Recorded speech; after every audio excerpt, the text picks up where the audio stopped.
बच्चों, आज अपने नए वीडियो में आप सभी का मैं स्वागत करता हूं। आज हम लोग क्या पढ़ेंगे वो मैं बता दूं। हम लोग 6 आकृतियां पढ़ेंगे आज। अभी हम लोगों ने सरल रेखा पढ़ी थी कल। आज हम लोग 6 आकृतियां कौन सी पढ़ेंगे?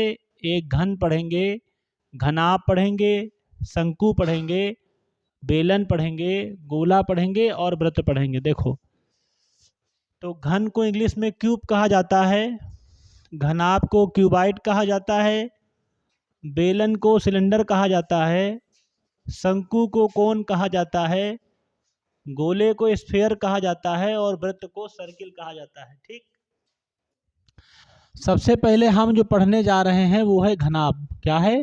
घनाभ। घनाभ को इंग्लिश में क्यूबाइड कहते हैं। क्या बोलते हैं स्पेलिंग में? क्यूबाइड बोलते हैं इंग्लिश में। ठीक, अच्छा, क्यूबाइड में क्या होता है? इस तरह की एक आकृति बना ली जाएगी। अब मान लीजिए ये कैसे बनती है आकृति, ये आप देख लीजिए। मैं एक रफ में बता देता हूँ।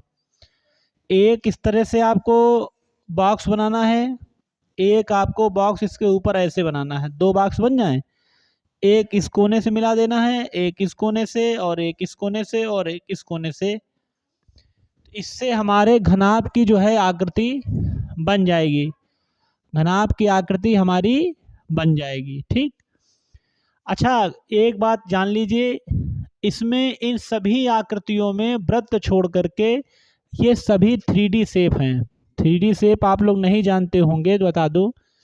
3 डायमेंशन है, मतलब जिसमें लंबाई, चौड़ाई और ऊंचाई होती है। जैसे कमरा है जिसमें लंबाई भी है, चौड़ाई भी है और ऊंचाई भी है। तो ये कमरा घनाभ है। ये कमरा क्या है? घनाभ है। और घनाभ होने के कारण इसको 3D कहा जाता है। जिसमें केवल लंबाई होती है वो 1D शेप है, 1 डायमेंशन। जिसमें लंबाई चौड़ाई होती है वो 2D शेप होता है, और जिसमें लंबाई चौड़ाई ऊंचाई होती है वो 3D शेप होता है। ठीक है, अभी जो हम लोग पढ़ने जा रहे हैं वो 3D शेप की पहली आकृति है, वो है घनाभ। क्या है? घनाभ। घनाभ में, घनाभ और घन में बहुत छोटा सा अंतर है। घनाभ में क्या होता है कि लंबाई चौड़ाई ऊंचाई तो होती है, लेकिन हो सकता है कि लंबाई और चौड़ाई बराबर हो, ऊंचाई बराबर ना हो सकता है कि चौड़ाई और ऊंचाई बराबर हो जाए तो लंबाई बराबर ना हो। तीनों आपस में बराबर नहीं होंगे। लंबाई चौड़ाई के बराबर हो सकती है लेकिन ऊंचाई के बराबर ना हो, चौड़ाई ऊंचाई के बराबर हो सकती है लेकिन कहो लंबाई के बराबर ना हो। ठीक है, तो लंबाई, चौड़ाई और ऊंचाई कोई ना कोई आपस में जो है बराबर नहीं रहेगा।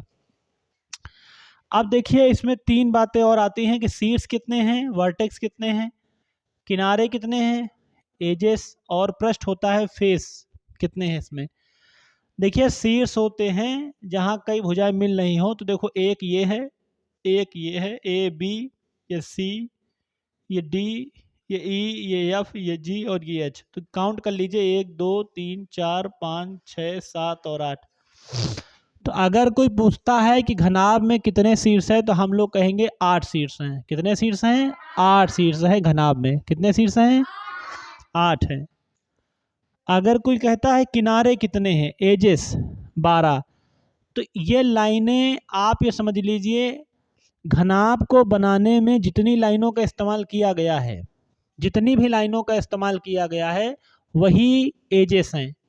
तुमने गौर किया होगा, पहले हमने एक बॉक्स बनाया था तो 4 लाइनें, फिर हमने एक बॉक्स बनाया तो 4 लाइनें, तो 4 4 8, और सबको एक एक करके मिला दिया था तो 4 और लाइनों से मिलाया था तो कितनी लाइनें हो गई? 12। अगर किसी को ना समझ में आता हो तो एक कमरे में देखो, एक लाइन ये है इस कमरे की, एक लाइन कोने से वो आई, एक इस कोने से आई, एक इस कोने में, तो 4। जमीन की 4, 1 2 3 4 8, और ऊपर की 4, 1 2 3 और 4, तो 12 लाइनें हुई। कितनी हुई? तो किनारे हुए 12। किनारे कितने हुए? 12। अब बात आती है पृष्ठ। तो मान लो अगर इसमें आप पृष्ठ ना समझ पाते हो तो मैं बताता हूँ पृष्ठ कितने हुए। कमरे में कितने दीवारें होती हैं? 4, तो 4 पृष्ठ हो गए, और एक छत हुई तो 5वीं पृष्ठ हो गई, और एक हमारी जमीन है तो वो 6 पृष्ठ हो गए। तो इसमें शीर्ष कितने हैं? 8। किनारे कितने हैं? 12। एजेस 12 है, वर्टेक्स 8 हैं, और पृष्ठ कितने हैं? 1 2 3 4 5 और ज़मीन को मिला करके 6। अब हम लोग आते हैं इनके फार्मूले पर। किन पे आते हैं? फार्मूले पर। सबसे पहला फार्मूला आयतन का होता है। देखिए बहुत से लोग नहीं समझ पाते कि आयतन क्या चीज़ है। तो अगर किसी कमरे में कितनी हवा भर सकती है तो वो हवा की मात्रा ही आयतन है। क्या है वो? आयतन। आयतन को इंग्लिश में वॉल्यूम कहते हैं। क्या कहते हैं? वॉल्यूम। इसका वॉल्यूम आप लोग याद रखेंगे LBH होता है। यल माने लेंथ, लंबाई, ये ब्रेथ चौड़ाई, और ये हाइट है ऊंचाई। ठीक, LBH लंबाई इंटू चौड़ाई इंटू ऊंचाई। यूनिट के तौर पे आप समझ लीजिए इसकी यूनिट घन क्यों होगी। मान लो लंबाई भी मीटर में, चौड़ाई भी मीटर में, ऊंचाई भी मीटर में, तो कितने बार मीटर हो जाएगा? 3 बार। तो इसीलिए जब मीटर क्यूब हो जाएगा तो उसको घन मीटर लिखा जाएगा। क्या लिखा जाएगा? घन मीटर। ये आता है वक्र पृष्ठ क्षेत्रफल। ये क्या है? वक्र पृष्ठ क्षेत्रफल। इसको कहते हैं इंग्लिश में CSA। क्या बोलते हैं? CSA। CSA ये होता है कर्व्ड सरफेस एरिया। क्या होता है? कर्व्ड सरफेस एरिया होता है। ठीक, इसका फार्मूला होता है 2 लंबाई धन चौड़ाई इंटू ऊंचाई। अब एक बात समझ लीजिए कि ये 2 लंबाई धन चौड़ाई इंटू ऊंचाई क्यों है। और एक चीज़ और समझ लीजिए कि कर्व सरफेस एरिया के बाद एक चीज़ आती है टोटल सरफेस एरिया। इसको बोलते हैं TSA। तो 2LB + BH + HL। इन दोनों में फ़र्क क्या है मैं बता दूं। कर्व सरफेस एरिया होता है दीवालों का क्षेत्रफल। 4 दीवारें कमरे में होती हैं, ये चारों दीवालों का क्षेत्रफल है। ठीक, चारों दीवारों का क्षेत्रफल है। तो 2 लंबाई धन चौड़ाई ब्रैकेट से बंद कर देना इंटू ऊंचाई हो जाएगा। ये हमारा है CSA है, कर्व सरफेस एरिया है 2 लंबाई धन चौड़ाई इंटू ऊंचाई। ठीक, अब बारी आती है संपूर्ण पृष्ठ क्षेत्रफल की, मतलब टोटल सरफेस एरिया कितना होता है, TSA कितना है। तो उसका फार्मूला होता है 2 ब्रैकेट में लंबाई इंटू चौड़ाई प्लस चौड़ाई इंटू ऊंचाई प्लस ऊंचाई इंटू लंबाई। जल्दी में बोलोगे तो ब्रैकेट में 2LB + BH + HL और ब्रैकेट हो जाएगा बंद। इनके जो यूनिट लिखना वो स्क्वायर में लिखना। अगर सब कुछ मीटर मीटर में दिया हो तो इसका मात्रक वर्ग मीटर में, और इसका भी मात्रक लिखा जाएगा वर्ग मीटर में।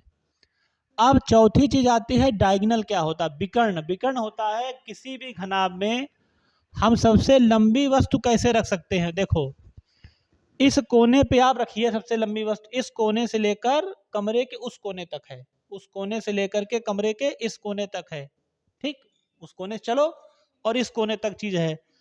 तो सबसे लंबी चीज रखने के लिए हम इस्तेमाल करेंगे, फार्मूला है √L² B² H²। सबको जोड़ लेना, √L² + B² + H²। और इसका मात्रक केवल मीटर लिखा जाएगा, ना घन ना वर्ग मीटर, केवल मीटर लिखा जाएगा। क्या लिखा जाएगा? केवल मीटर लिखा जाएगा। तो ये सबके समझ में आ गया। तो ये टोटल हमारे घनाभ का फार्मूले हैं। अब देखिए बच्चों घनाभ पढ़ चुके हैं, अब बारी घन की है। तो मैंने कहा था घनाभ और घन में ज़्यादा फर्क नहीं है, तो मैंने इसीलिए घनाभ को मिटाया नहीं है, इसी में मैं समझा दूंगा और घन के सारे फार्मूले इसी से ही निकल आएंगे, इसीलिए नहीं मिटाया। अब हम लोग समझेंगे, हमको सबसे पहले लिखना है घन, तो हम ये घन लिख लेंगे। और घन को क्यूबाइड नहीं कहते, क्यूब कहते हैं। तो ये क्यूब हो गया घन का। अच्छा उदाहरण क्या है ये आप जान लो। और घन कैसे, कोई घन क्यों बन जाता है। घनाभ का मतलब होता है कि जिसमें लंबाई चौड़ाई और ऊंचाई आपस में बराबर ना हो। लेकिन घन में लंबाई चौड़ाई ऊंचाई तीनों आपस में बराबर होती हैं। घन क्या होता है? लंबाई चौड़ाई ऊंचाई तीनों आपस में क्या होती हैं? बराबर। एक उदाहरण है पासा, डाइस, DIC, इसका उदाहरण है डाइस।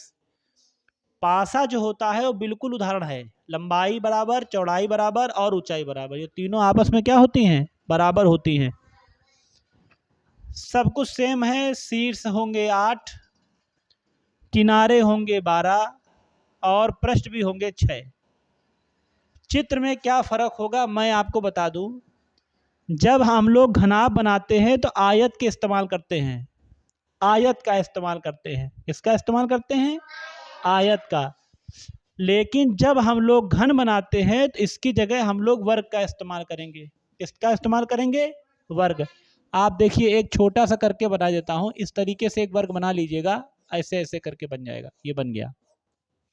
ठीक, तो ये बात ध्यान रखिएगा, घनाभ का जो बेस होता है वो आयत होता है। ठीक, और लंबाई और चौड़ाई देखो बराबर नहीं होती आयत में, आयत में लंबाई और चौड़ाई बराबर नहीं होती आपस में, लेकिन वर्ग में लंबाई और चौड़ाई बराबर होती है और ऊंचाई भी आपस में बराबर हो जाएगी, तो वो घन कहलाता है। अब बात आती है फार्मूलों की। शीर्ष सेम है 8 है, किनारे 12 हैं सेम है, पृष्ठ 6 है सेम है। यहाँ फर्क हो जाएगा, यहाँ पे तीनों चीज़ें आपस में बराबर हो जाएंगी, लंबाई चौड़ाई ऊंचाई सब आपस में बराबर हो जाएंगे, तीनों बराबर होते हैं। इसके एग्जाम्पल में जब घन का एग्जाम्पल लिखा जाएगा तो आप लोग लिखेंगे फार्मूला घन का होता है, उदाहरण है इसका डाइस। कौन है? डाइस माने होता है पासा। क्या होता है? पासा। अब आओ पहले फार्मूले पर। आयतन होता है लंबाई इंटू चौड़ाई इंटू ऊंचाई। अच्छा, घन में सब भुजाएं बराबर हैं, तो मान लो हमने भुजाएं ले ली ए इंटू ए इंटू ए, तो इनका तीनों का गुणा करके आ जाएगा ए क्यूब। तो जो घन का आयतन होता है, घन का आयतन होता है भैया ए क्यूब, भुजा क्यूब होता है। घन में सारी भुजा बराबर होती हैं, तो ए इंटू कर देंगे तो ए क्यूब आ जाएगा। कितना आ जाएगा? ए क्यूब।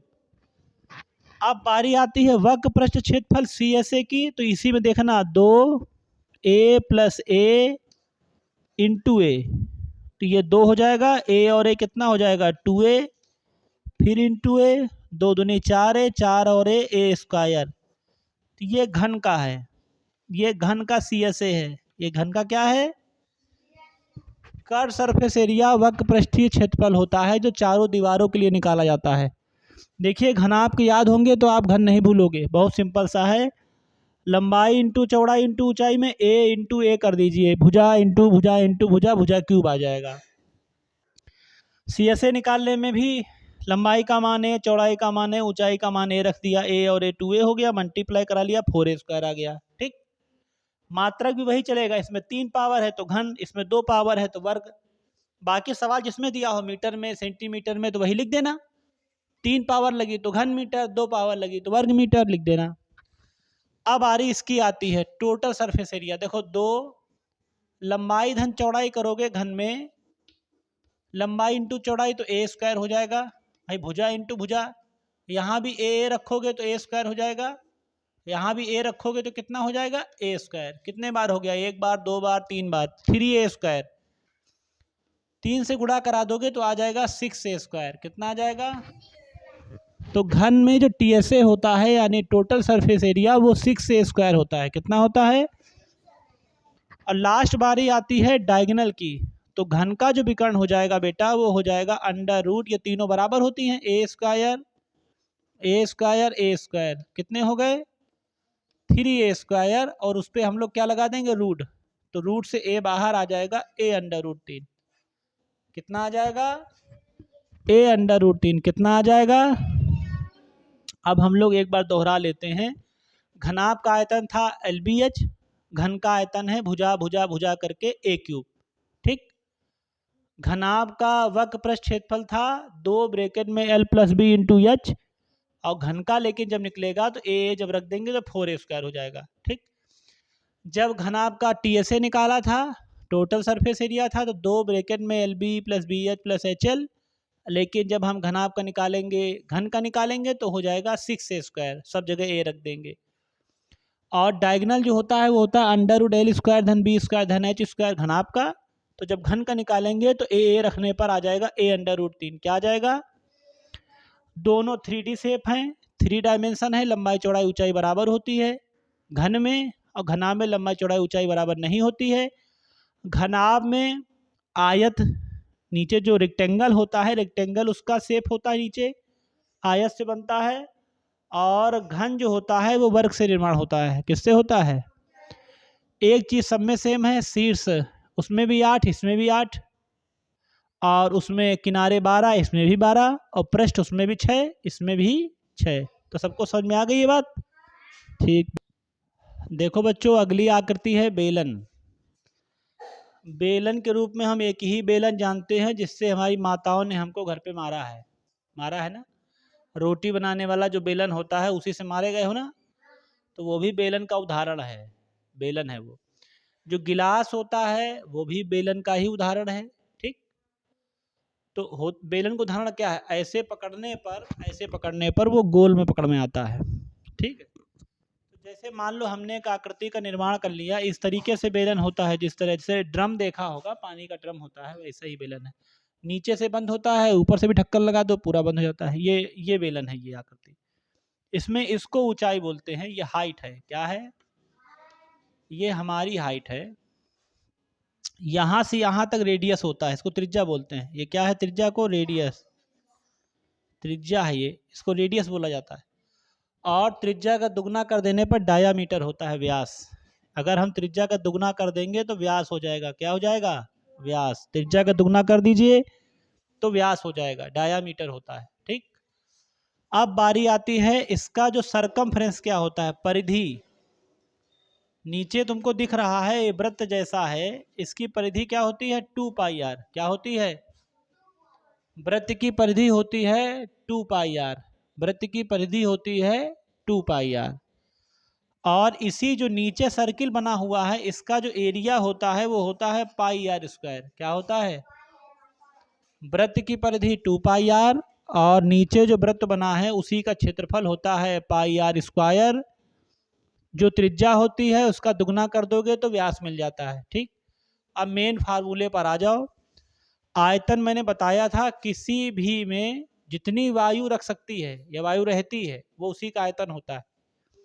आयतन होता है वॉल्यूम बराबर पाई आर स्क्वायर एच। ये फार्मूला है इसका, पाई आर स्क्वायर एच। यूनिट लिखते समय घन लिखोगे, क्योंकि 2 पावर इसकी है, एक तो घन लिखना। जैसे सवाल मीटर में हो तो घन मीटर मात्रक हो जाएगा, वर्ग मीटर मत लिखना, घन मीटर लिखना, ठीक है। वर्ग पृष्ठ क्षेत्रफल क्या होता है? Curve surface area. तो बहुत से लोग नहीं जानते हैं कि वक्र पृष्ठ क्षेत्रफल क्या होता है। देखो, जैसे ये गिलास है, हमने इसको ऐसे पकड़ा है तो ना नीचे की जो तली है उसका भी काम नहीं, और ऊपर जो ढक्कन है उससे ऐसे गिलास पकड़ा है। यही होता है कर्व सरफेस एरिया, CSA है ये। गिलास को ऐसे पकड़ना ही CSA है। तो ये फार्मूला होता है 2 पाई आर एच। इसका मात्रक लिखते समय वर्ग का इस्तेमाल करना, वर्ग मीटर। क्यों वर्ग मीटर? क्योंकि आर की पावर भी एक और एच की पावर भी एक, तो सारे मात्रक वर्ग मीटर में हो जाएंगे। इसको CSA बोलते हैं। क्या बोलते हैं? CSA। अब बारी आती है संपूर्ण पृष्ठ की। किसकी बारी आती है? संपूर्ण पृष्ठ। संपूर्ण पृष्ठ का बेटा फार्मूला होता है 2 pi r h plus are. तो देखो कैसे होता है। ये गिलास है, पहले इसको पकड़ लो, और टोटल सरफेस एरिया जब लेते हैं तो ऊपर वाले का वृत्त का क्षेत्रफल और नीचे वाले वृत्त का क्षेत्रफल दोनों ले लेते हैं। तो गिलास को जब हमने पकड़ा तो उसका जो कट सरफेस एरिया है यानी वक्र पृष्ठ क्षेत्रफल वो 2 पाई आर एच है, और ऊपर वाले का क्षेत्रफल और नीचे वाले का क्षेत्रफल 2 बार करोगे तो हो जाएगा 2 पाई आर स्क्वायर। कितना हो जाएगा?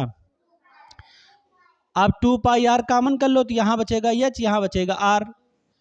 इसको कहते हैं टोटल सरफेस एरिया। इसको क्या बोलते हैं? Total surface area.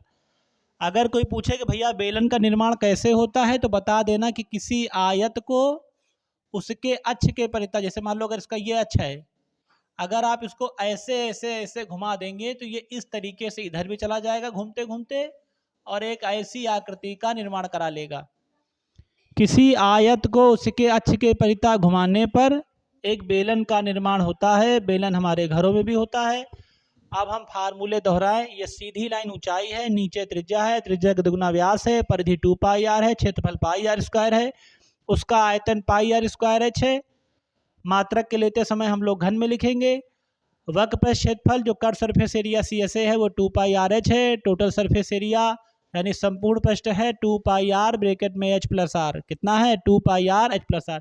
ये हमने गिलास पकड़ा, ये 2 पाई आर एच, और ऊपर का क्षेत्रफल और नीचे का क्षेत्रफल अगर हमने वृत्त का ले लिया pi r square 2 pi r square जोड़ दिया तो बन जाएगा 2 pi r h plus r. इसको बोलते हैं टोटल सरफेस एरिया। क्या बोलते हैं प्यारे बच्चों? चौथी आकृति अभी हमने बेलन पढ़ी थी, अब हम लोग खोखला बेलन पढ़ेंगे। उसको हालो सिलेंडर कहते हैं अंग्रेजी में, हालो सिलेंडर।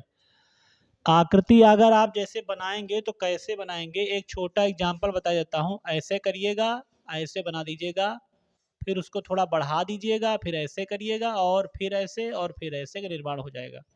ठीक है। इसमें जो ऊंचाई है वो ऊंचाई यहाँ से यहाँ तक ऊंचाई होती है।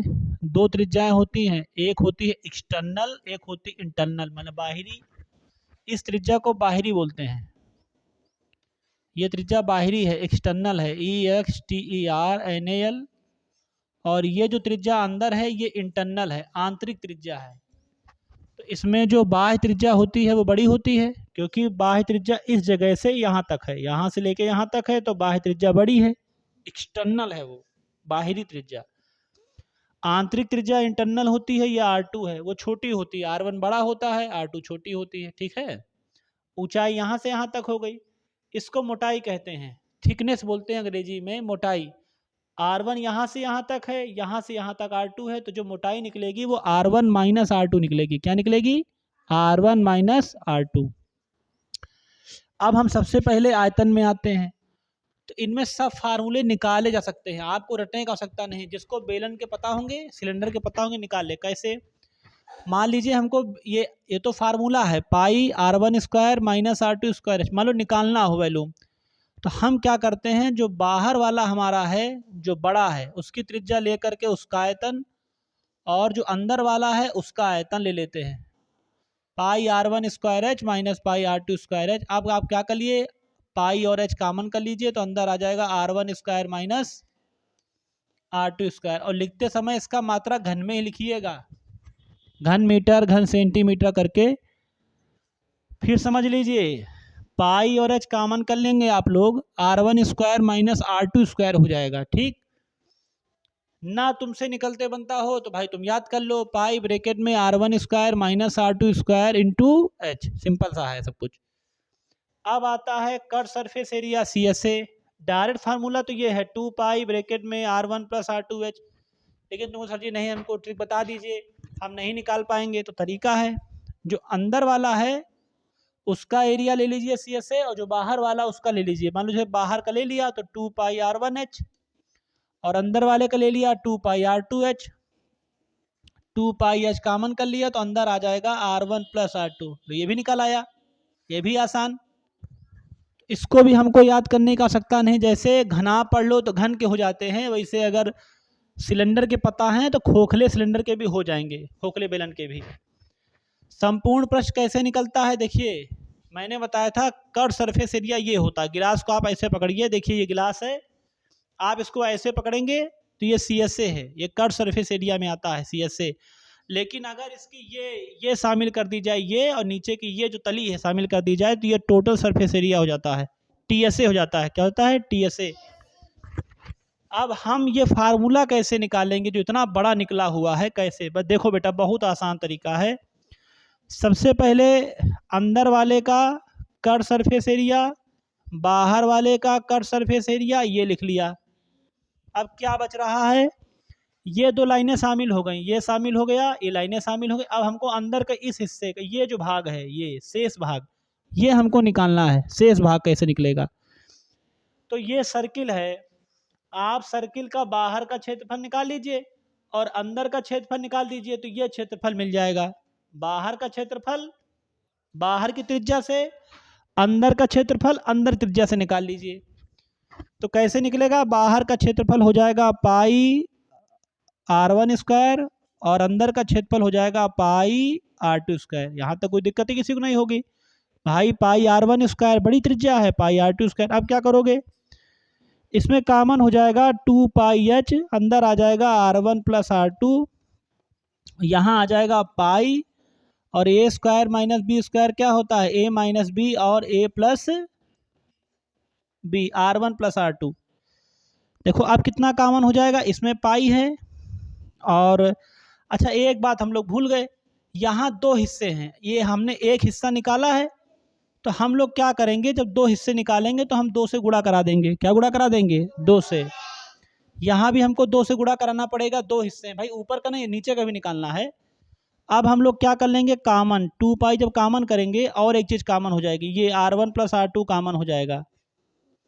तो अंदर कितना आ जाएगा, देखो 2 common, pi common, R1 plus R2 common, तो बचा एच, और यहाँ क्या बचेगा? R1 minus R2। देखो बच्चों, ये समझ में कठिन लगा हो दोबारा बता दे रहे हैं। हालो सिलेंडर में एक अंदर आकृति है, उसका 2πr1h CSA, एक बाहर आकृति है, उसका 2πr2h। और किसको शामिल करेंगे? इसको शामिल करना है हमको। तो बाहर वाले का क्षेत्रफल निकाल के अंदर वाले का क्षेत्रफल घटा देंगे। तो ये एक हिस्सा है, फिर नीचे भी एक हिस्सा है, तो दो हिस्से हो गए, हम दो से गुणा करा देंगे। तो 2πr1h 2πr2h 2πr1² πr2² solve करने पर आ जाएगा 2π ब्रैकेट में r1 + r2 और दूसरे ब्रैकेट में आ जाएगा h + r1 - r2। दोहरा लेते हैं। हालो सिलेंडर में जो थिकनेस होती है वो होती है r1 - r2, घटाना उसी से जो बड़ा होता है। ठीक, सबसे पहले आयतन पाई ब्रैकेट में r1² - r2² ब्रैकेट बंद h, फिर होता है CSA में अंदर वाले का कट सरफेस एरिया और बाहर वाले का निकाल के जोड़ लो। 2πr1h + 2πr2h 2πh common r1 + r2।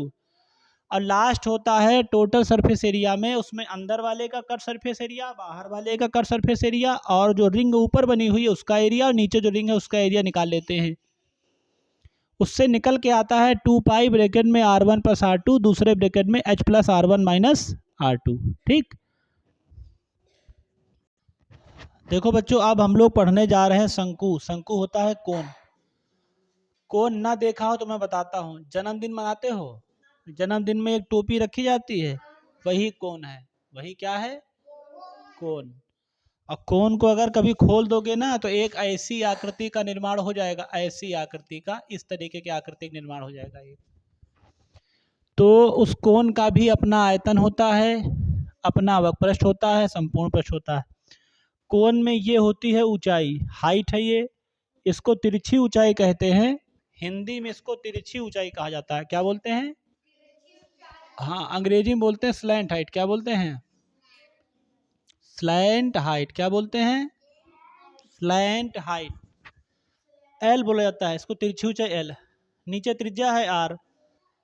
ध्यान रखिएगा, नीचे गोले, ये वृत्त है तुम्हारा नीचे वाला, इसका क्षेत्रफल πr² होगा, इसकी परिधि 2πr होगी। ठीक, सबसे पहले आयतन पर आ जाइए। फार्मूला होता है 1/3 πr²h। क्या होता है? 1/3 πr²h। मात्रक जब लिखिएगा तो 2 पावर 1 इसकी मिला के घन में लिखिएगा। किस में लिखिएगा? घन में। वक्रपृष्ठ CSA होता है कट सरफेस एरिया। क्या है कट सरफेस एरिया? शंकु में ये और ये दो लाइनें, आधार नहीं, ये और ये दो लाइनें, ये CSA। टोपी जिससे पकड़ते हो ना, जिस हाथ से, कि टोपी ऐसे उठा के लाते हो ना, टोपी ऐसे पकड़ते हो ना, तो यही CSA है, कट सरफेस एरिया। तो उसको बोलते हैं πrl। क्या बोलते हैं? πrl। इसका मात्रक जब लिखोगे यूनिट तो वर्ग में लिखा जाएगा। किस में लिखा जाएगा? क्योंकि पावर एक दो पावर है, वर्ग मीटर, घन मीटर, वर्ग मीटर, घन मीटर नहीं। संपूर्ण पृष्ठ होता है TSA, टोटल सरफेस एरिया। तो देखो, कोन की दो लाइनें, ऐसे जो कोन जा रहा, ऐसे लाइन, तो πrl CSA। और नीचे का आधार हमको शामिल करना है, नीचे का आधार हमको शामिल करना है, तो नीचे के आधार का क्षेत्रफल होता है πr²। कितना होता है? तो πr कॉमन कर लो तो अंदर बचेगा l + r। तो फार्मूला दोहरा लो, आयतन का 1/3 πr²h, वक्रपृष्ठ 2π, वक्रपृष्ठ होता है πrl। क्या होता है? πrl। और संपूर्ण पृष्ठ होता है πrl + r। ब्रैकेट लगा लेना। एक सिंपल सी चीज और है कि ये देखो, ये जो बटा बना है ये राइट एंगल ट्रायंगल है, समकोण है। ये क्या है? इतनी आकृति जो हमारी है वो समकोण है। क्या है ये हमारी इतनी आकृति? समकोण है। तो l² लिखा जाएगा जो तिरछी ऊंचाई है, h² लिखा जाएगा जो लंब है, और आधार है इसका r²। पाइथागोरस में बताया गया था कि कर्ण का जो वर्ग होता है वो लंब और आधार के वर्ग के बराबर होता है। तो l² = h² + r²। अब अगर h² निकालोगे तो l² - r², और अगर r² निकालोगे तो l² - h²। ये दोनों ना भी याद करो, आप यहीं पर मान रख दीजिएगा, आपका आंसर आ जाएगा। मान लीजिए कैसे, मैं दिखाता हूँ। आपको ये दिया है, ये आपकी हाइट है 3, ये आपकी हाइट है 4। मान लीजिए स्लैंट हाइट निकालनी है, तो स्लैंट हाइट हो जाएगी 3 × 9, 4 × 16, √25। तो बाहर निकल के आपको कितना आंसर आ जाएगा? 5। कितना आ जाएगा? 5। जैसे कोई कहता है हमको एक तंबू गाड़ना है, तो जो तंबू में कपड़ा लगेगा, ये जो तंबू में जो कपड़ा लगेगा, ये आपका कहलाता है वक पृष्ठ। क्या कहलाता है? वक पृष्ठ कहलाता है। अगर कोई कहता है हमको रोलर चलाना है, ऐसे ऐसे ऐसे करके हमको रोलर चलाना है, तो ये भी वक पृष्ठ होता है, ये बेलन का वक पृष्ठ होता है। आ गई बात समझ में? देखो बच्चों, अगली आकृति है गोला। गोला होता है स्फीयर। गोला क्या होता है? स्फीयर। बहुत से लोगों में एक मन में भ्रम है कि क्या गोला और वृत्त सेम होता है। सबको लगता है कि गोला और वृत्त सेम है। जल्दी जल्दी में कहो वृत्त को गोला बोल दें, गोला को वृत्त बोल दें। तो मैं आपको एक आसान उदाहरण बताता हूं कि गोला और वृत्त में क्या अंतर है। गोला 3D शेप है। गोले में ऊंचाई होती है और वृत्त में ऊंचाई नहीं होती। बस बहुत आसान है। देखो, जब कोई गोले वाली आकृति हम पकड़ेंगे तो उसको ऐसे पकड़ेंगे, जैसे गेंद है। गेंद कोई हमको ला के दे, तो जैसे गेंद है, तो गेंद को अगर हम जब पकड़ेंगे तो इस तरीके से पकड़ेंगे। ये है हमारी गेंद है, इस तरीके से हमने पकड़ ली गेंद। तो आप देखिए इसमें ऊंचाई होती है, इसमें हाइट है। ये गेंद है, इसको बोलेंगे हम लोग गोला। गोला 3D शेप में होता है। गोला किस में होता है?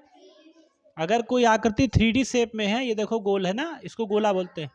इसीलिए गोला वृत्त को एक मत समझिएगा, ये गोला है। इसको हमने ऊंचाई से पकड़ा हुआ है, इसमें इतनी ऊंचाई है अभी गोले में। अब बात आती है वृत्त में, तो वृत्त के लिए ये ढक्कन ला बेटा अपना, इसका, हाँ यही ढक्कन ला दो। तो ये जैसे हमको, ये देखो ये हमारा वृत्त है बेटा। अगर हम इसको ऐसे पकड़ते हैं तो ये होता है वृत्त। हम इसको ऐसे पकड़ रहे हैं ना, वृत्त है।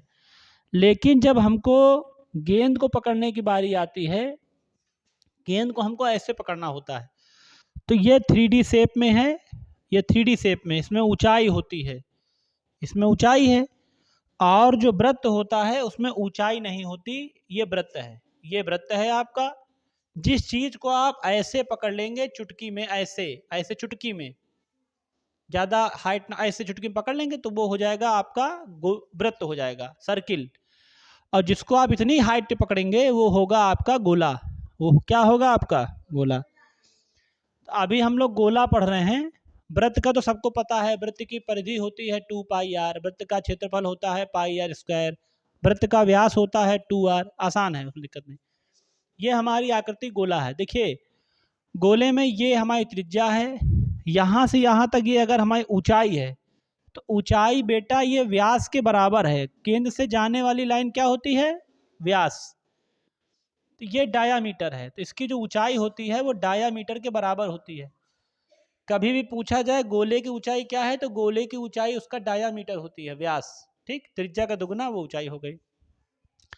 अब देखिए आयतन क्या होता है? आयतन होता है 4/3πr³। याद कर लीजिए, ये वैल्यूम है, वैल्यूम होता है 4/3πr³। वक्र पृष्ठ क्षेत्रफल क्या होता है? अच्छा एक बात जान लीजिए, गोले में CSA और TSA यानी कर्व सरफेस एरिया और TSA यानी टोटल सरफेस एरिया इक्वल होता है, सेम टू सेम। दोनों कुछ याद नहीं करना, 4πr² इसमें भी, 4πr² उसमें भी। मात्रक समझ लीजिए, पावर 3 लगी है तो घन में ही लिखिएगा, इसका भी मात्रक स्क्वायर लगा है तो वर्ग में लिखिएगा। अब बारी आती है जब हम हेमीस्फीयर की बात करते हैं, मतलब आधे अर्धवृत्त की बात करते हैं। किसकी बात करते हैं? अर्धवृत्त की बात करते हैं। हेमीस्फीयर की बात जब की जाती है तो जो फार्मूला गोले में लगा है उसका आधा कर देना है। जैसे आयतन था 4/3πr³, तो गोले में आधा कर दोगे तो हो जाएगा 2/3πr³। उसमें वक्र पृष्ठ था 4πr², इसमें हो जाएगा 2πr²।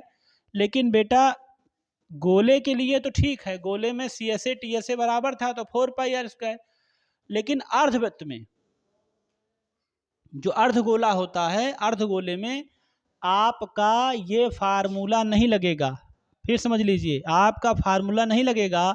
संपूर्ण पृष्ठ जब हम लोग निकालेंगे तो 3πr² होता है। इसको ध्यान रखना, गोले में तो 4πr² होता है संपूर्ण पृष्ठ, लेकिन अर्धगोले में 3πr² होता। कैसे, मैं बताता हूं। इसका जो 2πr² था और ये जो सर्कल ऊपर बना है πr², ये जोड़ देंगे, 2πr² + πr² बन के बन जाएगा 3πr²। क्या बन जाएगा? तो ये हमारा TSA बन गया 3πr²। इसको भी आप वर्ग में लिखिएगा, ये पावर 2 लगी है तो आप इसको भी वर्ग में लिखिएगा, और ये पावर 3 लिखी है तो आप इसको घन में लिखिएगा। तो बेटा हमारे हिसाब से सबको समझ में आ गया होगा। हमने आज घन, घनाभ, बेलन, शंकु, गोला अब वृत्त में बता दिया, गोला और वृत्त में बता दिया मैंने अंतर। गोला आप ऐसे पकड़ सकते हैं, गोला आप ऐसे पकड़ेंगे, वृत्त को आप ऐसे पकड़ेंगे। गोले में ऊंचाई होती है, गोला 3D शेप है, वृत्त आपका 3D शेप नहीं है, 2D शेप है। अच्छा, आप एक चीज समझ लीजिए, जैसे वृत्त जो है एक खोखला गोला भी होता है। जैसे ये मान लीजिए हमने बना दिया, ये खोखला गोला है हमारा, इसकी बाह्य त्रिज्या R1 है और आंतरिक त्रिज्या R2 है। बाह्य त्रिज्या कितनी है R1 और आंतरिक त्रिज्या कितनी है R2। तो अगर कोई इसका आयतन पूछ ले तो फार्मूला हो जाएगा 4/3 पाई R1³ माइनस R2³। यही लास्ट फार्मूला बचा था। खोखले गोले का आयतन आप जान लीजिए, एक्सटर्नल रेडियस R1, बाह्य त्रिज्या R1 और इंटरनल रेडियस जो है R2 होती है। दोनों को घटा देना है। पहले बड़े वाले का आयतन निकालो, बड़े वाले गोले का 4/3 पाई R1³, दूसरे का निकालो 4/3 पाई R2³, दोनों घटा दो तो 4/3 पाई ब्रैकेट में R1³ माइनस R2³ आ जाएगा। तो आज हमने घन, घनाभ, शंकु, बेलन, खोखला बेलन, गोला, वृत्त, ये सभी चीजें आज हम लोगों ने ठीक से पढ़ ली हैं। पढ़ ली कि नहीं पढ़ ली? एक चीज छूटी है हमारी बेलन में, उसमें छूटी है, बेलन नहीं छूटी, उसमें हमारी छूटी है घनाभ में। घनाभ में हमने बताया था कि चारों दीवारों का जो क्षेत्रफल होता है वो होता है 2 लंबाई धन चौड़ाई और ब्रैकेट के बाहर ऊंचाई होता है। तो चारों दीवारों के क्षेत्रफल में ये छत और जमीन शामिल नहीं की जाती उसमें, ये ध्यान रखना। छत और जो छत जमीन, छत ये ऊपर वाली और जमीन शामिल नहीं होती। टोटल सरफेस एरिया जब निकालते हैं घनाभ का तो चारों दीवारें शामिल होती हैं और ये भी शामिल होता है। तो आप सभी लोग इनको अच्छे से दोहराइए। वीडियो को आप कम से कम 5-6 बार अगर आप देख लेंगे तो आप पक्का है घन, घनाभ, शंकु, बेलन, गोला, इनके सभी के सूत्र आपको याद हो जाएंगे। आप सभी लोग अच्छे से मेहनत करिए और हमेशा ये ध्यान रखिए कि मुझसे और आपसे कोई बेहतर नहीं है। क्या याद रखेंगे? मुझसे और आपसे कोई बेहतर नहीं है। ये मत समझना कि हमसे भी कोई बेहतर है, होंगे ठीक बात है, लेकिन आप ये ध्यान रखिए मुझसे और आपसे कोई बेहतर नहीं है। ठीक, बहुत धन्यवाद।